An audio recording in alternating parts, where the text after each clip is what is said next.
Et salut à tous, on se retrouve sur Monster Train 2. On va faire un tuto sur les gardes stygiens aujourd'hui. Alors je vous le dis tout de suite, là vu que je suis sur cette page là, je vais vous dire à quel clan d'après moi c'est la meilleure combo. Bah c'est facile, c'est avec les lunariens. Stygien lunarien c'est extrêmement fort. Après, franchement là je vous dis le top du top quoi. Après ça peut être bien avec un peu tout, avec les bannis un peu moins je trouve. Euh, Mais vraiment, c'est stygien, lunarien, c'est assez fort quoi. Les stygiens, c'est S tier quoi. C'est vraiment très fort comme clan, comme sur le 1 en fait finalement. Alors, qu'est-ce qu'on a? C'est pas ça, c'est ça. Donc là ici, on a comme passif.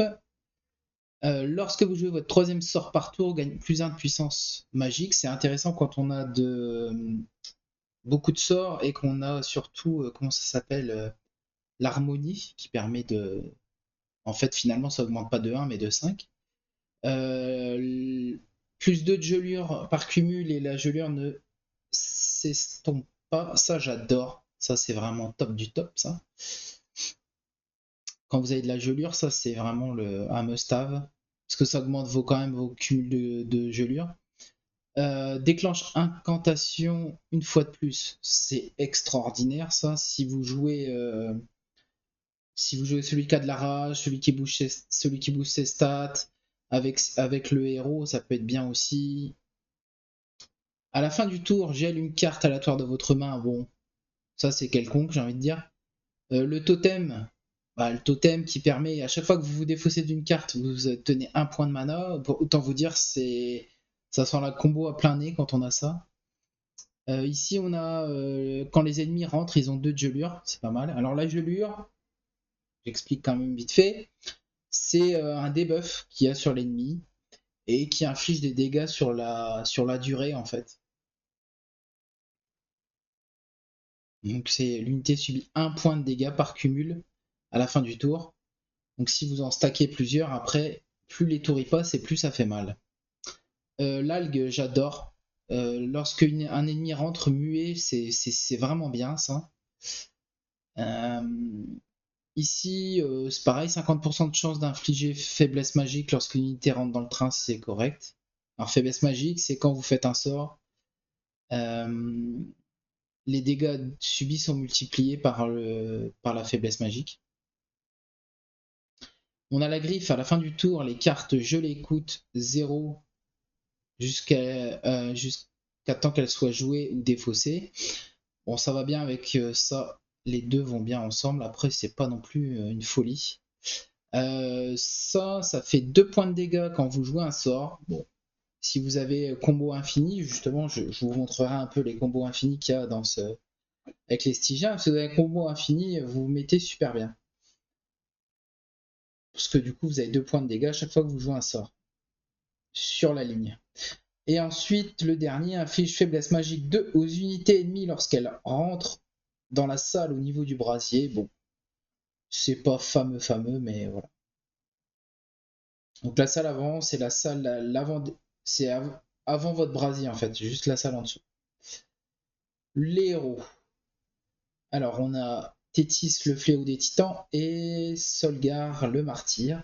Autant vous dire que je préfère, franchement, je trouve que Solgar est un peu meilleur que Tétis. Bon, Tétis, ce qui est intéressant, c'est par exemple si vous avez balayage qui inflige de la faiblesse magique, par exemple, et par exemple aussi en même temps la gelure, ça peut être sympa. Vous mettez de la gelure sur tout le board quand vous avez les deux. Faites attention parce qu'il est très fragile comme héros. Ou alors vous avez les sorts coûtent moins cher. Alors faites attention, c'est les sorts de dégâts qui coûtent moins cher. Les sorts de soins, les sorts d'armure, ça marche pas. C'est vraiment que les sorts de dégâts.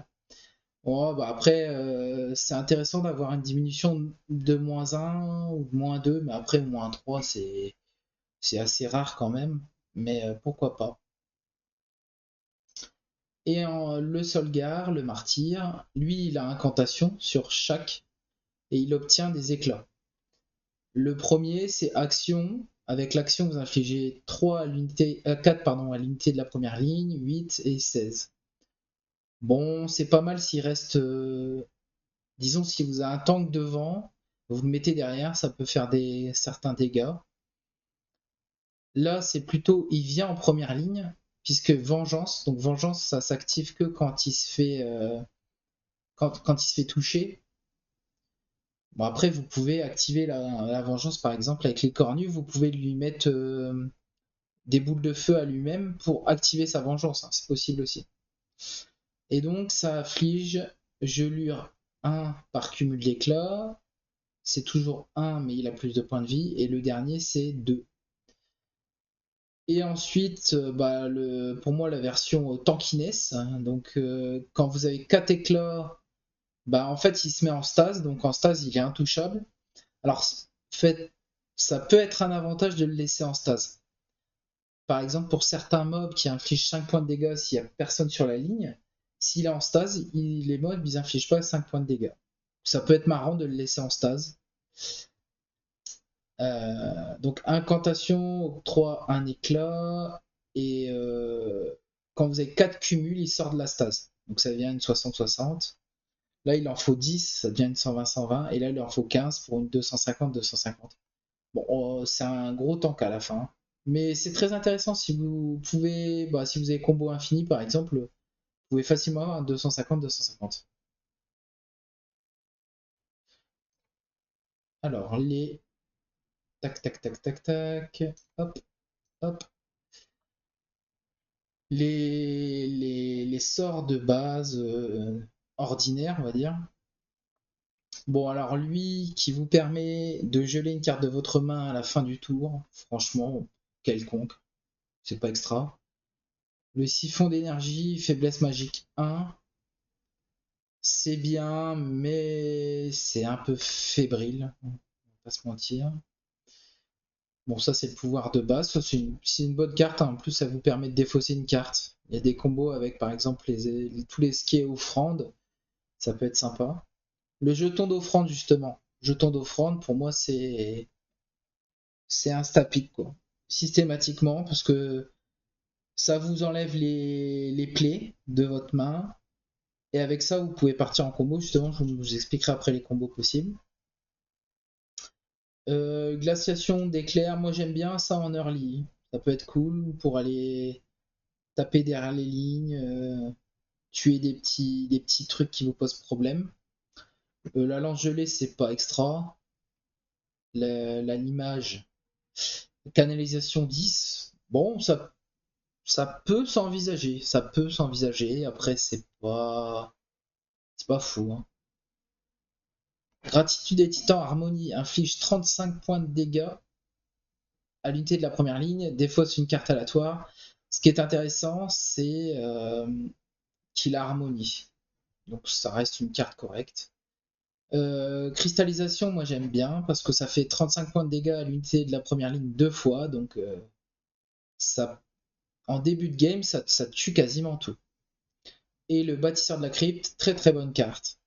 Donc à la offrande, ça veut dire que si vous la défaussez, elle est gratuite, elle se casse instantanément. Elle a harmonie et retraite de l'ennemi, donc en fait elle tape 80 points de dégâts sur l'unité de la première ligne et elle la met derrière la ligne. C'est une bonne carte avec jeton d'offrande. Si vous lui mettez aussi le sort qui vous permet de récupérer des points de vie, vous récupérez quand même 3 HP à chaque fois sur votre cœur. Ça peut être intéressant des fois, quelquefois. Ou alors vous pouvez augmenter ses dégâts. C'est une bonne carte. Dans les ordinaires, pour moi, la meilleure carte, c'est jeton d'offrande. C'est bâtisseur de la crypte. Et puis, ces deux-là peuvent être bien. Même, je mettrais même celui-là en premier au-dessus. Alors, dans les raretés inhabituelles, je vais commencer par vous présenter un peu les mobs que vous pouvez avoir. Vous avez Célia de la glace, donc quand elle frappe, elle inflige 6 de gelure à l'attaque. J'aime bien cette carte. Si vous lui mettez rapidité et infinité, vous la mettez dans votre première rangée, Ça vous permet de dégager tous les petits mobs, les petites saletés qui peuvent monter, puis ça inflige de la gelure. C'est une bonne carte. Vous pouvez avoir lui, le gardien du sans-nom. Franchement, c'est un tank, mais j'aime pas du tout. Voilà. Vous pouvez avoir Silophyte de glace, balayage, ça inflige faiblesse magique 1. J'ai du mal avec cette carte, je trouve qu'elle est pas extrêmement forte. Je préfère l'autre qui inflige de la gelure. La sirène sans nom, bon, et la sirène de mer. Dans les deux, moi je préfère la sirène de mer parce qu'elle est plus tanky, parce qu'elle gagne des stats. La sirène sans nom, elle peut gagner de la rage extrêmement rapidement, ça peut être vite scale. Les deux sont bonnes, mais je préfère la sirène des mers parce que je préfère les stats. Elle évite de mourir bêtement, que l'autre elle a que 10 points de vie, donc faut savoir la protéger. Sentinelle du Titan, très bonne carte. Hein. Quant à la vengeance, elle inflige gelure 3 aux unités ennemies, j'adore. Si vous lui mettez infinité, si vous doublez la gelure calmée, c'est une bonne carte. C'est une bonne carte. Pour moi, c'est ça le tank. Je préfère ce tank-là que celui-là. Donc ça, c'est tout ce que vous pouvez avoir comme personnage. Alors, si je faisais un classement, je pense que ça serait... Oh, je pense Sirène de la Mer qui doit être devant, Sentinelle Titan, avec elle. Voilà. Évidemment, j'ai pas parlé des niveaux rares, mais j'en parlerai après, des mobs niveaux rares que vous pouvez avoir, mais c'est tellement peu fréquent que voilà. Graine, c'est une bonne carte, ça inflige 8 de gelure, sa destruction, c'est une bonne carte. Gel éternel confère gel à une carte de votre main, bon, c'est un sort, voilà, c'est un sort. Livre sans nom, j'adore. Ça, j'aime bien en avoir un ou deux dans le deck, parce que ça rend muet, vous pouvez faire muet sur les boss, du coup, il déclenche pas ses capacités. Franchement, c'est une bonne carte, hein. Un ou deux exemplaires dans votre deck, ça se prend. Faiblesse magique, bon, ça peut être bien si vous enlevez la destruction et que vous jouez sur faiblesse magique et puis que vous faites un gros burst avec un sort, ça peut être bien. Typiquement avec les lunariens, le sort qu'a Harmonie qui met 10 points de dégâts là pour 1. Si vous mettez des faiblesses magiques et que vous avez beaucoup de canalisation, ça peut être du one shot direct. Intéressant. La fatigue inflige affaiblissement 3, défaussé d'une carte aléatoire, c'est moyen, très moyen, j'aime pas du tout. Je préfère par exemple le banc vorace qui étourdit une unité ennemie et vous défaussez de votre main. Alors ce qui est intéressant, c'est peut-être réduire son coût de mana, déjà, et de lui mettre soit sort double, sort à la chaîne, comme ça, vous pouvez étourdir 2 fois en faisant 2 sorts et vous étourdissez tous les ennemis. C'est intéressant, comme ça, ils ne vous attaquent pas. Ou alors, effet double, c'est-à-dire que bah, du coup, il étourdit 2 fois. Étourdir, c'est fort, hein, c'est très fort contre les boss, contre du board. Vous n'avez pas besoin de tank avec ça. Hein. Si vous arrivez à l'avoir tout le temps dans votre main, pas besoin de tank. Intéressant. Le saut glacial, incantation invoque gelure 2 aux unités ennemies, c'est pas mal. C'est pas mal, je peux pas dire que c'est. Celui qui donne de l'armure, je trouve c'est un peu léger, parce que c'est 1 d'armure par sort, c'est pas fou. Tempête de glace, c'est une très bonne carte. Ça inflige un point de dégâts aléatoire 5 fois. Si vous avez de la canalisation, de l'augmentation de sort, ça peut être une bonne carte qui fait très mal. Amulette gardien, j'aime bien. Ça peut être un plan de jeu aussi, hein. Avec de la défausse, vous pouvez affaiblir les unités et si vous les affaiblissez assez, ils vous font 0 dégâts. C'est une carte intéressante. Tornade de glace, je trouve pas ça extraordinaire. Peut-être un exemplaire, parce que ça gèle éternel, vous le gardez dans la main. Des fois, ça peut être utile, mais j'aime pas trop. Et enfin, Dent Titan, c'est une bonne carte qui vous permet d'utiliser de la défausse, justement. Avec le jeton d'offrande, par exemple, que j'ai parlé tout au début. Ça peut être très très intéressant. Pour les rares, On a le crampon stygien, donc encore un sort en X, à chaque fois je vous dis, mais les sorts en X c'est toujours sympathique. Surtout que là, il y a aussi le sort quand vous vous défaussez, vous gagnez du mana. Si vous partez en combo infini, vous pouvez avoir 99 points de mana. Et donc vous lancez le sort AX après, ça tue tout quoi. Puissance des titans, bonne carte, hein. Bonne carte, plus 10 puissance magique au sort de votre main, donc c'est pour tout le combat. Donc c'est très intéressant comme carte. Glace et brasier, j'aime pas trop, parce que ce sort-là, vous pouvez le jouer que dans la salle au niveau en dessous de votre brasier. C'est très fort, hein, ça inflige 90 points de dégâts à l'unité de la première ligne, c'est très très fort, mais c'est très situationnel. Il faut lui mettre gel éternel pour le garder au bon moment. Bon. Monument aux offrandes, c'est une bonne carte. Si vous trouvez, vous pouvez faire des combos avec ça, hein. Donc incantation, ça perd 5 points de vie et vous piochez une carte à chaque fois que vous jouez un sort. Ça peut être une combo quoi. Donc là c'est pyrophilie, c'est pareil. C'est joué que dans la salle au-dessus du brasier. En dessous du brasier, pardon.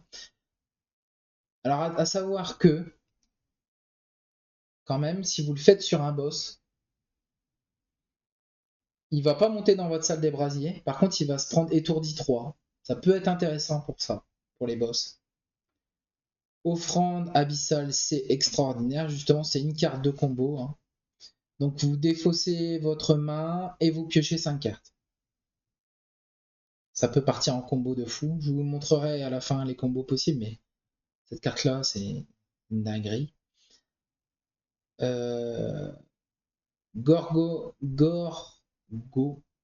Nanguille. Je vais y arriver. C'est une très très très bonne carte. Donc incantation, elle a frappe multiple. Résolution, retire tous les effets de statut. Bon, faut quand même lui mettre de l'attaque, hein. Faut pas négliger, c'est bien de lui mettre de la frappe multiple, mais si elle a pas d'attaque, c'est pas fou. C'est une bonne carte. Après, c'est rare de l'avoir, donc voilà. Synergie antique, c'est une bonne carte. Si vous avez beaucoup de sorts dans votre deck, par exemple avec les armilaires, vous pouvez avoir beaucoup de sorts dans votre deck avec les armilaires. Donc cette carte-là peut être bien. Elle inflige 3 fois. Non, pardon. Elle inflige à la première ligne 2 fois le nombre de sorts dans votre deck. Et ça fait ça 3 fois de suite. Donc c'est un gros burst. Présent pour une garde, justement, si vous jouez avec beaucoup de sorts, vous piochez 3 avec destruction plus 30 puissance magique et elle coûte 0. Alors, il faut savoir que vous pouvez vider votre deck avec ça. Par contre, vous ne savez pas ce que vous piochez, donc c'est un peu aléatoire, mais ça peut être intéressant. Effigie de givre, ça c'est quand vous savez mettre beaucoup de gelures, mais je trouve pas ça extraordinaire. Franchement, je trouve très moyen ce sort. Et enfin, le totem magnétique, incroyable. C'est incroyable en fait. Incantation, affaiblissement 1 aux unités ennemies, c'est très très très très fort. Si vous avez beaucoup de sorts, c'est un top à voir. Donc je viens maintenant justement pour moi aux petites stratégies, aux combos, disons. Vous avez jeton d'offrande. Alors, jeton d'offrande avec, vous lui mettez sort double. Donc sort double, ça veut dire que quand vous l'utilisez, il y a un éphémère qui apparaît avec un jeton d'offrande, vous pouvez le refaire. Donc ça, vous le dupliquez, donc 2 dans le deck. Vous avez un petit deck. Vous pouvez spammer, donc ça en combo avec par exemple bâtisseur de crypte. Vous lui mettez aussi sort double pour avoir une chaîne infinie. Il faut que le sort il est sort double. Donc soit bâtisseur, ça marche avec bâtisseur, ça marche avec amulette, pourquoi pas. Si vous voulez affaiblir tout le board adverse, ça peut être sympa. Et que vous laissez votre brasier tuer tout le monde. Alors faites attention parce que sur les titans, ça va pas être fou, hein. Euh, Vous avez aussi la dent de Titan. Vous pouvez faire la combo avec ça. Donc ça, c'est pour moi la première combo infinie. C'est-à-dire que bah, ça se termine jamais. Vous prenez votre tour, vous faites des sorts, des sorts, des sorts, des sorts. Puis vous tuez. Bon, alors vous pouvez aller voir sur la chaîne, il y a pas mal de runs justement en mode infini comme ça, où je tue en faisant que des sorts. Vous avez la possibilité, c'est avec l'offrande abyssale. Avec l'offrande abyssale, c'est facile, vous lui enlevez la destruction. Vous lui mettez le sort. Comment dire? Vous lui mettez dans les améliorations. Il coûte 2 mana de moins, mais lui donne la destruction. Mais comme vous avez anti-destruction, bah ça marche. Du coup, ça coûte 0. Et vous avez juste à le dupliquer 2, 3 fois. Comme ça, vous avez, selon la taille de votre deck, en fait, finalement, vous essayez d'avoir pas un gros deck. Et du coup, boum, vous pouvez enchaîner. Et puis après, bah, avec ça, bah, ça synergise avec tous les sorts avec offrande que je vous ai montré avant. C'est un peu la même combo qu'avec le jeton d'offrande, mais en plus simple. Vous avez aussi la possibilité de presque partir en combo infini avec ça. Si vous lui mettez infinité, vous faites des sorts, vous piochez, il meurt, vous avez un jeton d'offrande, hop, vous videz une carte de votre main, pouf, et vous pouvez le reposer et repiocher, repiocher, repiocher comme ça, infiniment, enfin beaucoup de fois. C'est pas infini, mais ça peut le faire beaucoup de fois et suffisamment pour gagner la partie. Et bon, évidemment, avec tous les sorts à l'infini, évidemment, on peut envisager le totem d'affaiblissement, on peut envisager de rajouter une puissance de titan pour aller plus vite, faire plus de dégâts avec la combo. Voilà. Grosso modo, un peu tout ce qui est proposé. Après, il y a des stratégies toutes simples. Stratégie gelure. D'accord. Bon, ça vaut pas forcément la combo infinie, ça vaut.